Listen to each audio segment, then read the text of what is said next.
Baik, Silahkan. mari kita sama-sama merendahkan diri di hadapan Tuhan untuk mendengarkan isi hati Tuhan pada siang hari ini. Mari kita berdoa. Bapa kami yang baik, yang kami kenal di dalam nama Tuhan Yesus Kristus, pada siang hari ini kami membuka hati untuk kebenaran firman Tuhan. Kami percaya setiap benih firman yang akan ditaburkan boleh sekiranya bertumbuh di dalam hidup kami, sehingga itu menjadi bekal kami dalam menghadapi kehidupan yang tidak pernah memberi kepastian ini. Dan pada siang hari ini, urapi lidah bibir hamba-Mu, supaya yang diucapkan adalah benar-benar isi hati Tuhan. Terima kasih, berbicaralah, demikian pula kami semua yang mendengarkan firman-Mu, biar hati kami semua menjadi tanah yang gembur di hadapan-Mu, supaya benih itu dapat tertanam dan bertumbuh. Di dalam nama Tuhan Yesus Kristus, kami berdoa dan mengucap syukur. Haleluya. Amin. Ya, puji nama Tuhan. Terima kasih untuk kesempatannya. Senang sekali saya bisa kembali berada di GAP Rehoboth, walaupun kali ini secara daring atau online. Namun saya percaya ini tidak mempengaruhi hadirat Tuhan, tidak mempengaruhi cinta kasih Tuhan di dalam hidup kita. Nah, pada siang hari ini izinkan saya untuk boleh berbagi, bercerita mengenai sebuah kisah sekolah minggu, yang dulu pernah sekolah minggu, yang dulu mungkin belum pernah makan bangku sekolah minggu gitu ya, atau sekolah anak di gereja gitu. Hari ini saya akan jadi guru sekolah minggu, Bapak Ibu semua. Saya hari ini akan membawa satu topik, yaitu mengenai seorang yang cukup terkenal di Alkitab, tetapi awalnya terkenalnya buruk ya karena tindakannya, tetapi jadi baik karena berjumpa dengan Yesus. Ya, dia dihina orang dan sebagainya. Nah, kira-kira adik-adik, kok adik-adik? Bapak Ibu kira-kira penasaran nggak ya? Kita akan sama-sama belajar mengenai pribadi yang bernama Bartimeus. Ya. Dan Bartimeus ini kisahnya salah satu tercatat ada di Markus pasal yang ke-10. Ya. Saya tidak akan bukakan semua karena nanti memakan banyak waktu, tapi saya hanya ingin kita mendengar saja ya. Posisi Bapak Ibu silahkan cari yang paling nyaman ya. Asal bisa mendengar dengan enak gitu. Nah, Bartimeus ini siapa Bapak Ibu? Bartimeus ini sesuai namanya itu di dalam bahasa aslinya Bartim. Bar itu artinya son of, anak dari Timeus. Jadi Bartimeus ini anaknya Pak Timeus, ya. Dan bukan sebuah kebetulan Bartimeus ini salah satu dari 2 orang buta yang pekerjaannya adalah meminta-minta di kota Yeriko. Ya. Dan ternyata nama Bartimeus ini diberikan karena apa? Kayaknya orang tuanya itu sudah hopeless kepada anak ini. Lo lahir tidak bisa lihat. Ya sudah hopeless, diberi nama Bartimeus. Kalau secara ilmu bahasa itu ada yang namanya turunan bahasa. Dan turunan bahasa dari Bartimeus itu artinya son of the unclean. Anak yang unclean, anak yang tidak baik, anak yang tidak bersih. Ya. Nah, secara alegoris atau makna kata, artinya adalah spiritually blind. Bayangkan, saudara, anak dikasih nama buta rohani. Bayangkan kayak apa ini orang tuanya. Sudah menyerah akan keadaan gitu ya. Nah, orang yang seperti dia ini sudah sepertinya ditakdirkan untuk sepanjang hidupnya cuma meminta belas kasihan dari orang lain, cuma meminta-minta. Dan betul, kalau saudara nanti, kalau sekarang saudara ada Alkitab buku di depan saudara, saudara bisa lihat Markus 10 ayat 47. Di situ di Markus 10 ayat 47 Bartimeus mendengar bahwa ada Yesus yang disebut orang Nazaret itu sedang lewat. Ya. Nah, pertanyaannya begini, orang buta tidak pernah melihat Yesus, tapi kok tahu bahwa Yesus akan lewat? Nah, karena Bartimeus ini duduk di pinggir jalan Yeriko yang sangat ramai pada saat itu, dan karena duduk di pinggir jalan, dia sering mendengar tentang nama Yesus. Siapa sih Yesus ini? Siapa sih Yesus? Dia hanya mendengar, saudara. Ya, Yesus melakukan banyak mujizat. Siapa sih Yesus ini? Bartimeus penasaran.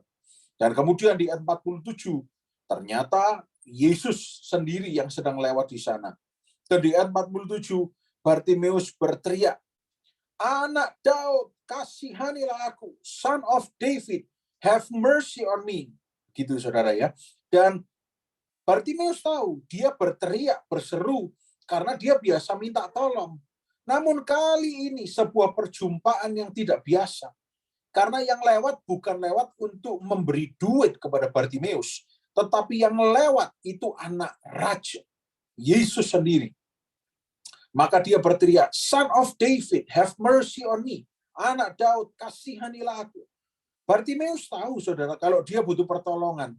Dan Bartimeus tahu, dia ingin hidupnya berubah. Dia percaya, kalau mujizat pernah Yesus lakukan, maka dia juga akan mengalami mujizat. Nah, saya ingin membawa saudara kepada sebuah pola pikir, yaitu hari ini pun kita masih bisa mengalami jamahan Tuhan, saudara. Apapun kondisi saudara, apapun problem saudara, Tuhan Yesus masih ada. Dia bukan cuma lewat, tapi dia sedang mengetuk pintu hati saudara dan saya. Apapun yang menjadi kebutuhan atau persoalan kita, ayo tetap panggil namanya, serukan namanya, Yesus, Allahku yang baik, Allahku yang dahsyat.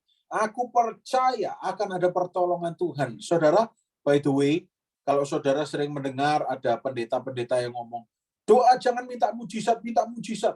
Doa jangan minta berkat, jangan minta kesembuhan. Saya tanya balik, lalu doa ngapain, saudara? Nah, iya kan. Doa itu komunikasi. Kita ini anak, dia bapak. Nah, anak berbicara kepada bapaknya, wajar kalau kita meminta.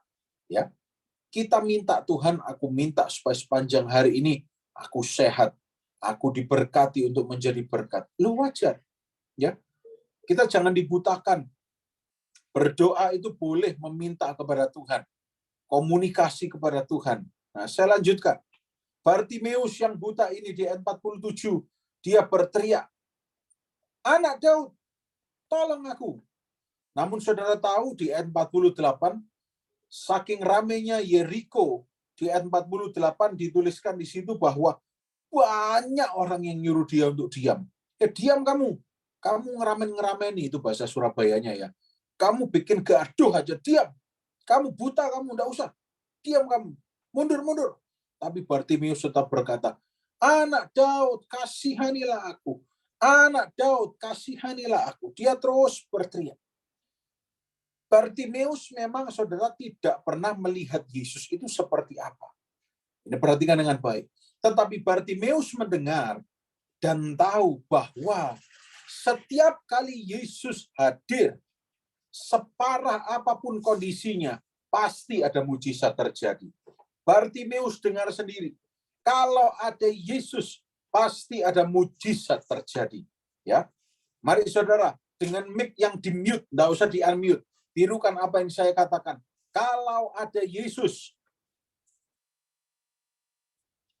pasti ada mujizat terjadi. Amin, saudara. Haleluya. Amin. Haleluya. Nah, Bartimeus ini tokoh yang sederhana. Tapi Bartimeus ini mengajarkan kepada saudara dan saya tentang sebuah karakter yang mengenal siapa Yesus itu. Dan kalau kita kenal siapa Yesus kita, bagaimana cara kita meresponi Yesus itu? Ya. Bagaimana cara kita menanggapi Yesus? Ya. 2 Korintus 5 ayat 7. 2 Korintus 5 ayat 7 dikatakan demikian. Sebab hidup kami ini adalah hidup karena percaya, bukan karena melihat.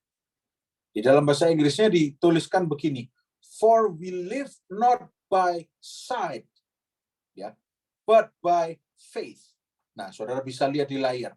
Hidup kami bukan karena percaya, hidup kami adalah hidup karena percaya, bukan karena melihat. We live Not because of what we see, but by our faith. Apa yang kita percayai. Ya, saudara Bartimeus tidak melihat, tapi dia percaya. Jangan sampai saudara dan saya yang bisa melihat tidak percaya. Oh, sungguh ironis.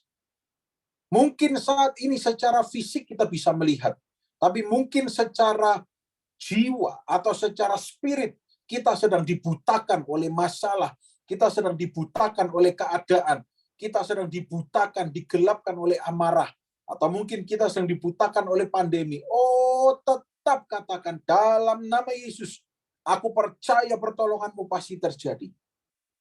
Aku percaya kalau engkau bahkan 2000 lebih tahun yang lalu melakukan perkara ajaib, hari ini masih terjadi bagiku.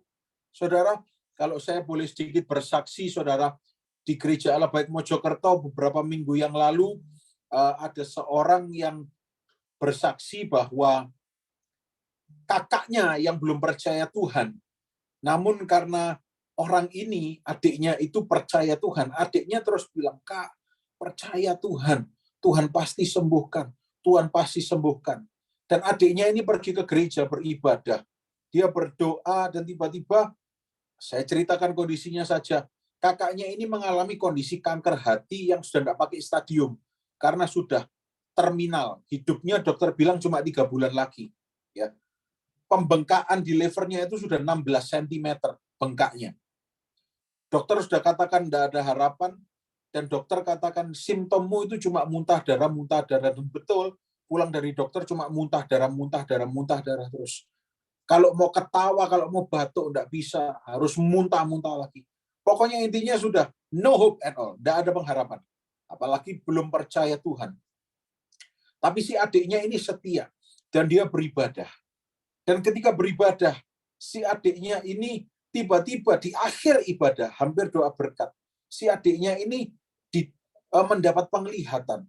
Tuhan Yesus tangannya terbuka seperti ini, ya saudara, seperti membawa sesuatu, dan Tuhan Yesus katakan, inikah yang kamu mau? Dikatakan lagi, inikah yang kamu mau? Dia bingung, apa ini Tuhan Yesus? Aku nggak tahu ini organ apa. Tapi Tuhan Yesus cuma bilang, inikah yang kamu mau? Dan dia cuma, amin, amin. Nah, sepulang dari situ, apakah langsung sembuh? Enggak.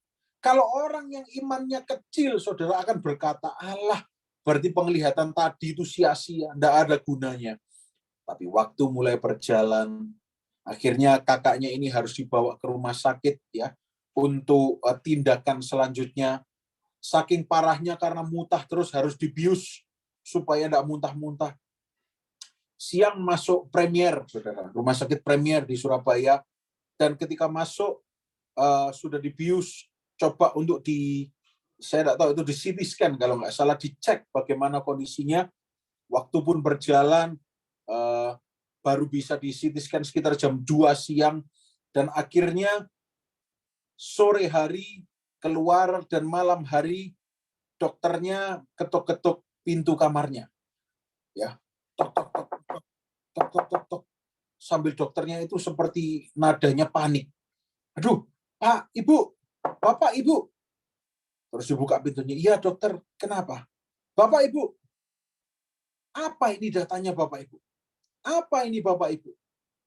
Apa ini? Loh, pasiennya juga bingung. Loh, kenapa, dokter? Kenapa, dokter? Dokternya dengan jelas membawa data. Bapak, Ibu, kanker yang ada itu lenyap, sudah tidak ada lagi. Kanker stadium terminal lenyap dalam nama Yesus. Dan yang menyaksikan itu setiap dia berkata-kata, dia cuma bisa nunduk nangis. Ya, karena Tuhan Yesus ajaib. Tuhan Yesus ada bagi kita. Saudara, kalau kanker stadium itu pun Tuhan Yesus bisa beri liver yang baru, apa yang dia tidak sanggup untuk lakukan hari ini? Oh, dia terlalu sanggup untuk menyatakan perkara ajaib. Bagian kita yang masih di dalam penderitaan, masih di dalam tantangan, Tuhan Yesus tidak minta banyak. Mungkin kita memang sedang dibutakan hari-hari ini oleh karena keterbatasan kita apapun. Tuhan Yesus cuma minta satu, tetap percaya bukan karena melihat. Percaya bukan karena melihat. Bartimeus mengajarkan kepada kita, dia ini pengemis. Dia bisa saja tetap melakukan pekerjaan yang biasa dia lakukan sehari-hari. Yesus lewat, ya sudah, Tuhan Yesus minta sedekah ya, bisa. Tapi Bartimeus tahu, kalau ada kesempatan berjumpa dengan Tuhan, dia tidak akan menjadi Bartimeus yang meminta-minta uang. Tapi Bartimeus mengatakan, oh anak Daud, kasihanilah aku. Anak Daud, kasihanilah aku. Ada tantangan, orang lain menghalangi, tetap berteriak, anak Daud, kasihanilah aku. Oh, dia tetap berseru percaya. Oh, dia tetap berseru percaya. Saudara, Alkitab pun mencatat bahwa Bartimeus itu mengerti apa yang harus dilakukan. Karena Bartimeus kenal reputasinya Yesus. Ya. Pertanyaan saya bagi saudara, saudara tahu enggak reputasinya Yesus dalam hidup saudara? Kalau hari ini saudara masih bernafas, oh Yesus masih mengasihi kita. Saya selalu katakan kemanapun saya melayani, kalau hari ini kita masih dipercayai nafas kehidupan, berarti masih ada kesempatan bagi kita untuk mengalami mujizat dan pertolongan Tuhan. Saya selalu katakan itu. Karena Tuhan itu Tuhan yang memberi pengharapan bagi kita semua yang percaya. Ya. Nah, oke, saya lanjut. Sekarang kita lihat ke ayat yang ke-49 dari Markus pasal yang ke-10. Kalau saudara lihat ayat yang ke-49, Bartimeus sudah terus-menerus berteriak. Dia direndahkan, dia dianggap remeh. Tapi akhirnya di ayat 49, Yesus berhenti. Yesus berhenti. Dan ini kalau Yesus sudah berhenti, Yesus sudah mengalihkan perhatian, wah ini sesuatu pasti terjadi. Bartimeus berhasil mencuri perhatian Tuhan. Bartimeus berhasil. Akhirnya Bartimeus dipanggil dan dia berkata, kuatkan hatimu, berdirilah, ia memanggil engkau. Dan kalau kita lihat ayat yang ke-50, saudara. Kita lihat ayat yang ke-50. Coba kita lihat sama-sama. Lalu Bartimeus menanggalkan jubahnya, ia segera berdiri dan pergi mendapatkan Yesus. Nah, ayat 50 ini mempunyai pengertian yang signifikan, saudara. Bartimeus menanggalkan jubahnya. Berarti apa? Bartimeus tidak berdiri datang kepada Tuhan dengan membawa setiap masa lalunya, dengan membawa setiap daftar perbuatan baik yang telah dilakukan, atau dengan pura-pura rendah hati. Tidak. Bartimeus datang apa adanya. Ini catatan penting bagi saudara dan saya. Kalau kita datang kepada Tuhan, jangan datang dengan sederet prestasi hidup kita. Tuhan, aku sudah nabur loh. Aku sudah perburuan loh. Tuhan, aku sudah doa loh. Tuhan, aku sudah ini. Enggak, Tuhan tidak tertarik sama sekali. Bahkan di Alkitab juga dicatat, aku tidak memerlukan hormat dari manusia. Wah, keras sekali. Tuhan tidak tertarik untuk kita sogok dengan penghormatan. Tapi Tuhan lebih tertarik mendapati hati yang melekat pada Dia. Hati yang percaya kepada Dia. Ayat 51. Coba kita lihat. Nah, aneh ini saudara. Sudah jelas Yesus tahu Bartimeus buta.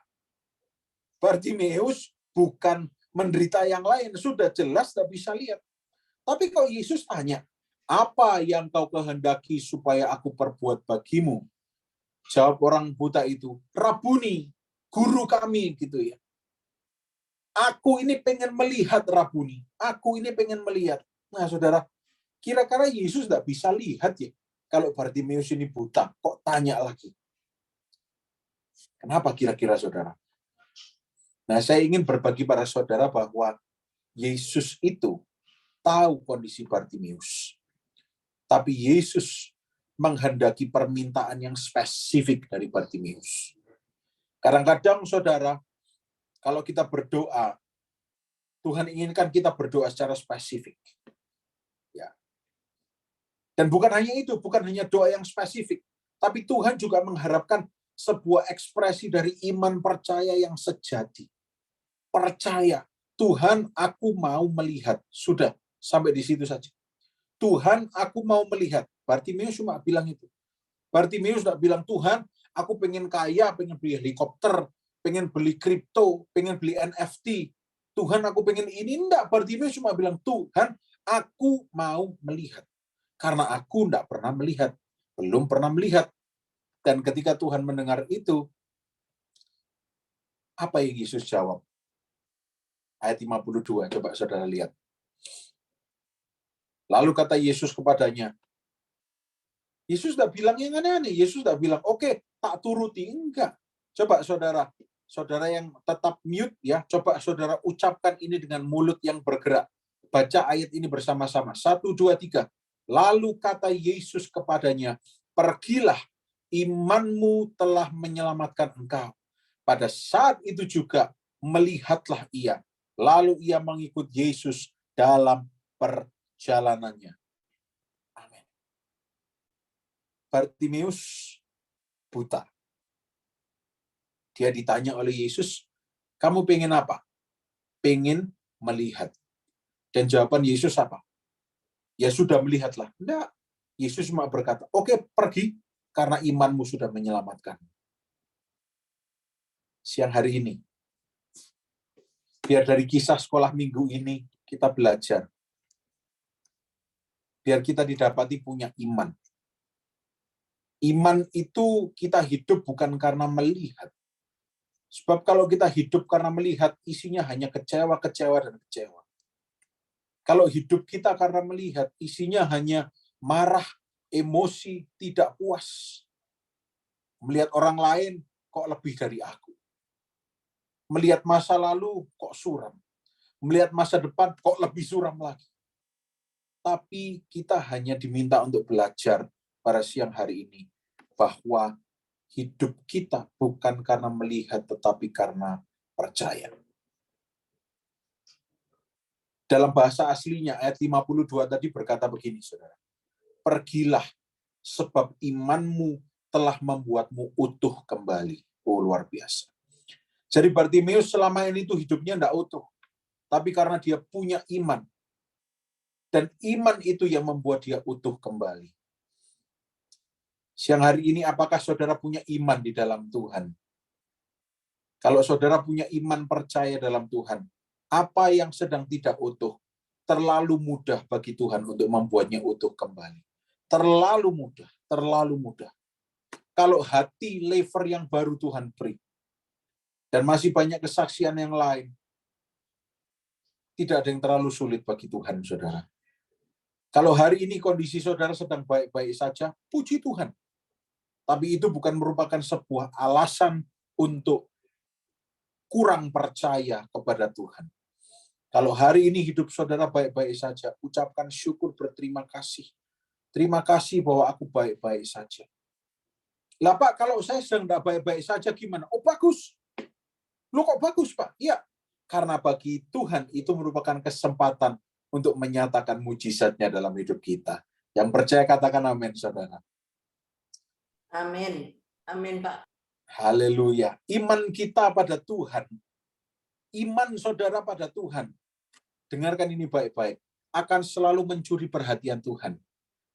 Kalau iman kita didapati itu utuh, Tuhan akan nengok, loh, orang ini kok percaya sama aku ya? Padahal kondisinya harusnya tidak memungkinkan. Tapi dia tetap percaya. Maka Tuhan akan telepon departemen di surga. Departemen sehat, orang ini sedang butuh organ tubuh baru. Kirim organ tubuh baru.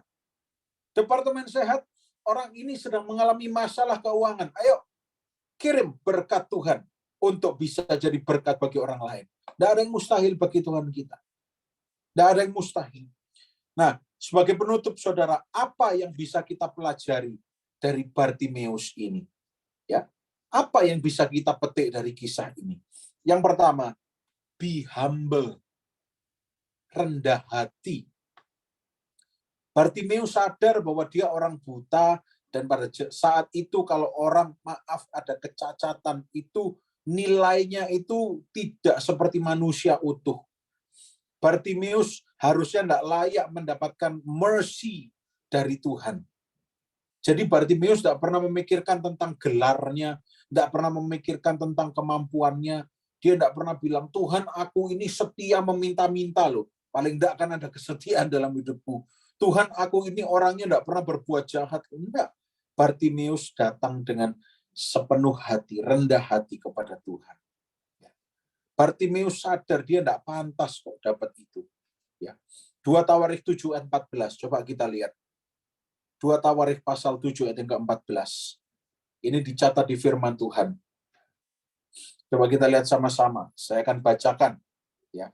2 Tawarikh 7 ayat 14. Dan umatku yang atasnya namaku disebut, merendahkan diri, berdoa dan mencari wajahku, lalu berbalik dari jalan-jalannya yang jahat, maka aku akan mendengar dari surga dan mengampuni dosa mereka, serta memulihkan negeri mereka. Amin. Merendahkan diri, berdoa, mencari wajah, berbalik dari jalan yang jahat. Ya. Itu yang pertama, merendahkan diri, be humble. Yang kedua, apa yang bisa kita pelajari dari kisah Bartimeus? Don't let the crowd stop you. Jangan biarkan kerumunan orang banyak atau pendapat orang banyak itu menghentikan Anda. Ya. Kadang-kadang kita di hidup ini, kita lucu, saudara. Khususnya dalam pandemi ini ya. Nanti Senin dapat WA, oh tolong minum jamu brotowali untuk sehat, tidak kena COVID. Senin minum brotowali. Nanti Selasa dapat WA lagi, oh ini ada resep baru namanya empon-empon. Ini campuran ini, dan ini. Selasa nanti minum empon-empon. Nanti Rebu dapat WA lagi. Oh ngunyah kulit kayu pohon supaya sehat, tidak kena COVID. Rebu ngunyah kulit kayu pohon gitu ya. Nanti Kamis dapat WA lagi. Oh makan nasi goreng Lombok 50 supaya tidak kena COVID. Virusnya kepedesan mati. Nanti Kamis makan itu. Nanti Jumat dapat WA lagi dari grup. Oh tolong kalau mau tidak kena COVID, maskernya double 10. Nanti keluar pakai masker double 10. Nanti Jumat, Sabtu, ada apa lagi? Wah varian Omikron ini berbahaya. Kalau sedikit flu itu pasti positif Omikron. Khawatirnya tambah lagi. Nanti hari Minggu dapat WA lagi. Jangan ke gereja dulu. Karena kalau di gereja itu penularannya cepat. Nah terus saudara ini hidup ini menurut siapa sih saudara? Semua dituruti, semua didengar. Itu untung bagian tubuh, organ-organ saudara tidak bisa berbicara. Kalau organ tubuh saudara bisa berbicara, mereka akan protes. Bro, sis, mbok masuki opo ae aku ini, sembuarang mbok masuk no. Gitu mungkin ya. Nah, kita hidup tidak nurut orang lain. Boleh mendengar informasi.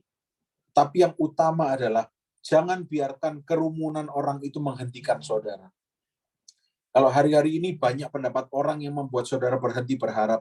Oh, jangan biarkan itu. Jangan biarkan itu terjadi. Tetap berharap, tetap percaya. Ketika orang-orang di sekeliling Bartimeus menyuruh Bartimeus diam, Bartimeus malah berteriak lebih kencang. Malah semakin percaya. Oh, malah semakin berteriak. Anak Daud, kasihanilah aku. Kasihanilah aku. Apa yang saudara inginkan dari Tuhan, saudara? Kalau saudara cari Tuhan, saudara akan berusaha mendapatkan perhatian Tuhan. Jangan biarkan orang-orang bilang, kamu terlalu banyak ke gereja, kamu terlalu banyak penyembahan, kamu terlalu banyak kalau ngasih kolekta. Jangan biarkan, sorry kalau saya salah ngomong, swipe-nya orang-orang itu ya, ngomong yang aneh-aneh. Jangan dengarkan mereka. Karena mereka tidak tahu hidup Anda dan mereka bukan pencipta hidup Anda. Anda hanya perlu dengar-dengaran akan firman Tuhan. Bartimeus hanya dengar kalau ada Yesus pasti sembuh, dan itu yang Bartimeus percayai. Dan terjadi, mujizat dinyatakan. Pelajaran apa lagi yang bisa kita dapatkan dari Bartimeus? Yang ketiga, saya hampir selesai, satu lagi saya selesai. Yang ketiga, let go of the past. Lupakan yang telah lalu, lepaskan masa lalu. Bartimeus sadar, ya, kemana dia akan pergi setelah disembuhkan oleh Yesus. Jubah masa lalunya tidak bisa dia bawa lagi. Karena waktu itu, saudara, kalau di budaya orang Yahudi, orang buta itu punya jubah khusus yang menandakan dia orang buta. Jadi orang-orang akan tahu tanpa harus melihat matanya bahwa ini orang buta. Nah, ketika Bartimeus sudah sembuh, jubahnya itu ditanggalkan seperti kata ayat 51-52 tadi. Sehingga dia tidak bisa dibawa lagi jubahnya. Masa lalunya itu ditanggalkan. Ya. Nah hari ini, kalau saudara masih terngiang-ngiang oleh masa lalu, padahal Tuhan sudah tolong, padahal Tuhan sudah bebaskan, jangan mau, saudara. Masa lalu itu sudah berlalu. Yesus sudah kasih jaminan ada hari depan. Saudara cuma lihat ke depan. Belajar dari istri Lot. Waktu istri Lot lupa, dibilang tidak boleh noleh ke belakang, tapi dia noleh ke belakang, jadi tiang garam.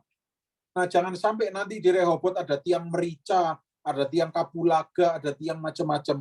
Karena menoleh ke belakang, lihat masa lalu, ya kan. Oh, lihat cuma ke depan saja. Percaya sama Tuhan Yesus. Ya. Dan pelajaran terakhir apa yang bisa kita ambil? Bartimeus mengikut Yesus. Ini agak dalam, saudara. Setelah disembuhkan, bukan seperti 9 orang yang sudah disembuhkan kemudian hilang pus. Tapi ketika disembuhkan, dia mengikut Yesus. Ternyata Bartimeus tidak cuma menginginkan mujizatnya, tapi Bartimeus menginginkan sang pembuat mujizat. Bartimeus tidak cuma minta healing, tetapi Bartimeus minta the healer.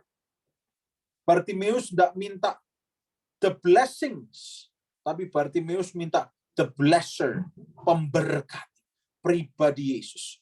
Karena Bartimeus sadar, kalau dia bersama Yesus, semuanya akan baik-baik saja. Mengikuti Yesus. Dan biar renungan pada siang hari ini boleh menjadi berkat bagi saudara semua. Saya berdoa supaya kita semua bisa mencuri perhatian Tuhan. Mungkin kita sedang mengalami tantangan, gangguan, tapi percayailah, kalau kita terus berseru, kita tidak pandang tantangan-tantangan yang mencoba merobohkan iman kita, tapi kita terus percaya, Tuhan, aku percaya pertolongan-Mu begitu ajaib akan terjadi. Aku percaya, oh Engkau El Pele, Allah yang melakukan perkara yang ajaib. Aku percaya. Kalau itu yang kita ucapkan terus, maka akan terjadi perjumpaan dengan Tuhan. Dan Tuhan pasti menolong. Pasti menolong saudara. Tuhan memberkati. Saya berdoa supaya GAP Rehobot boleh menjadi tempat di mana keluarga-keluarga, pribadi-pribadi dipulihkan oleh Tuhan Yesus. Dan Tuhan taruh di hati saya pada siang hari ini, banyak dari saudara yang dari luar kelihatan baik-baik saja, tapi sebetulnya di dalamnya banyak pergolakan atau gejolak-gejolak yang terjadi. Tapi Tuhan hanya ingin berbicara bahwa badai itu akan segera ditenangkan oleh Tuhan Yesus. Saudara tidak perlu takut, saudara tidak perlu khawatir, saudara hanya perlu percaya bahwa Dia adalah pencipta semuanya. Dia yang akan membuat semuanya baik-baik saja. Saya akan berdoa, mari kita sekali lagi sama-sama berdoa. Tuhan Yesus yang baik, kami bersyukur untuk pada siang hari ini kesempatan kami boleh mendengarkan firman-Mu. Terima kasih Tuhan, biar firman-Mu ini boleh menguatkan kami, biar firman-Mu ini boleh menjadi pelita bagi kaki kami, dan terang bagi jalan kami. Kami berdoa setiap orang yang mendengarkan firman-Mu Tuhan jamah, sehingga kami semua dibebaskan dalam nama Yesus. Kami akan mengalami keberhasilan, perjumpaan dengan Tuhan. Terima kasih, berkat rahmat damai sejahtera dan sukacita-Mu tinggal di dalam kehidupan kami. Dalam nama Tuhan Yesus Kristus, kami berdoa dan mengucap syukur. Haleluya. Amin.